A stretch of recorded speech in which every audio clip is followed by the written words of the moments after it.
আন্দোলনরত শিক্ষার্থীরা চাইলে সরকার আজই আলোচনায় বসতে রাজি বলে জানিয়েছেন আইনমন্ত্রী আনিসুল হক। জাতীয় সংসদ ভবনে সাংবাদিকদের তিনি বলেন, কোটা সংস্কারের পক্ষে সরকার। আন্দোলন থেকে সরে আসার অনুরোধ করেন তিনি।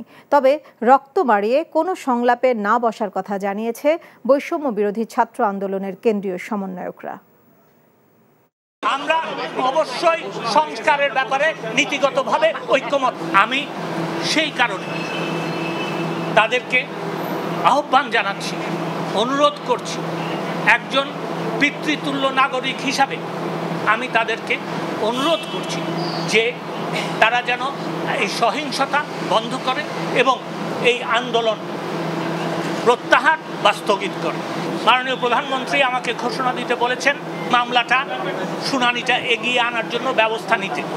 আমি সেই মর্মে বাংলাদেশের অ্যাটর্নি জেনারেলকে নির্দেশ দিয়েছি যে আগামী রবিবার তিনি বাংলাদেশের সর্বোচ্চ আদালতে আপিল বিভাগে আবেদন করবেন যাতে মামলাটা শুনানির তারিখ তারা এগিয়ে আনেন।